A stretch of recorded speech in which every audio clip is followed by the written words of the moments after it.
Hello student, Chitransh अकादमी में आप सभी का स्वागत है। आज हिंदी डिक्टेशन का 15 नंबर एक्सरसाइज लेकर के आए हैं और ये एक्सरसाइज 80 वर्ड पर मिनट की स्पीड से बोली जाएगी। तो आपको एकांत में बैठ करके कॉपी पेंसिल के साथ आपको डिक्टेशन लिखनी है। अगर कोई आउटलाइन नहीं बना पाते हैं तो कमेंट बॉक्स में कमेंट करके पूछ सकते हैं। तो चलिए आज की हम एक्सरसाइज शुरू करते हैं। Ready, start. महोदय, भारत के ग्रामीण विकास का इतिहास बहुत प्रशंसनीय माना जा सकता है। पिछड़े क्षेत्रों में योजनाबद्ध तरीके से कार्य किया गया है। हालांकि अभी कई इलाके हैं जहां पिछड़ापन अत्यधिक है। ग्रामों के विकास से तात्पर्य उनके सर्वांगीण विकास से है, जिसमें सामाजिक, राजनैतिक और आर्थिक पहलू मुख्य रूप से होते हैं। यह भी सत्य है कि स्वतंत्रता के पश्चात जितनी धनराशि ग्रामीण विकास हेतु लगाई गई उस अनुपात में उपलब्धि नहीं हो पाई।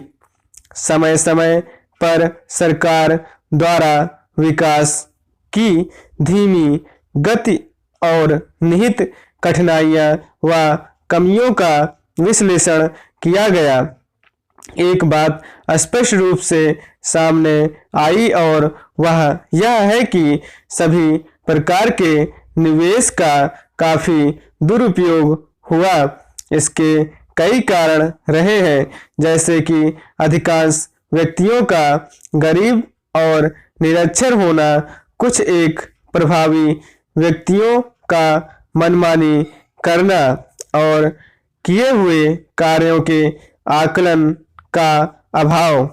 वास्तव में जनसामान्य की उदासीनता बढ़ती गई, शायद इसलिए कि उनके अनुसार जब तक पूरे ग्रामीण ढांचे में मूलभूत परिवर्तन न हो और व्यवस्था को सुधारा न जाए तो ऐसा लगा कि जो भी दोष है वे पूरी प्रक्रिया में निहित है और उसे ठीक करने में किसी भी सरकार की अपनी व्यवस्था है।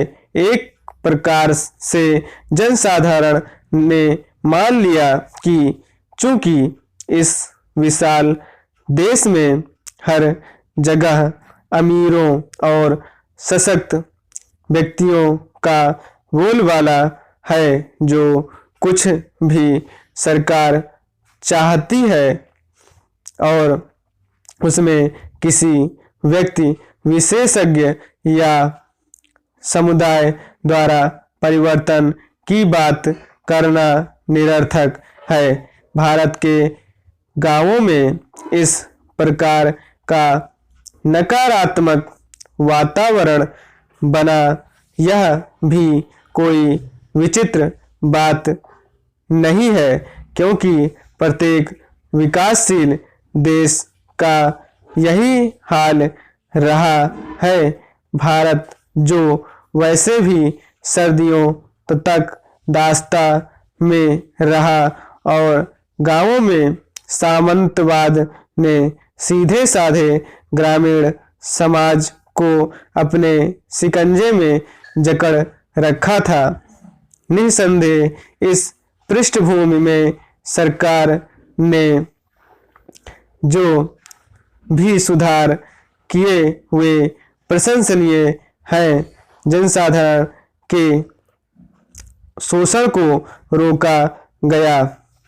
पंचायती राज की स्थापना से एक नई जागृति आई और लोगों को अपने अधिकारों की जानकारी मिली। आर्थिक खुशहाली भी अनेक गांवों में आई। कई प्रकार की सामान्य सुविधाएं उपलब्ध कराई गईं।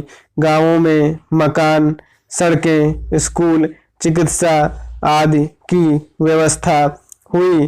भिन्न भिन्न परियोजनाएं लागू की गईं। यह सब होते हुए भी एक कटु सत्य सामने आया कि हमारी ग्रामीण जनता समस्त कार्यों के लिए सरकार पर ही निर्भर रही, जो दुर्भाग्यपूर्ण है। यह डिक्टेशन 80 वर्ड पर मिनट की स्पीड से बोली गई है। इसको हिंदी में ट्रांसक्रिप्ट कर लें और उसके बाद मैच कराएं। अगर कोई आउटलाइन भूल गए हैं या नहीं बना पाए तो उसकी प्रैक्टिस करें खूब। अगर नहीं बना पाते हैं, आउटलाइन आपको पूछना है तो आप कमेंट बॉक्स में कमेंट करके पूछ सकते हैं। तो हमारे वीडियो को देखते रहें, ज़्यादा से ज़्यादा लोगों के साथ शेयर करें और सब्सक्राइब करें हमारे यूट्यूब चैनल को। थैंक यू, धन्यवाद।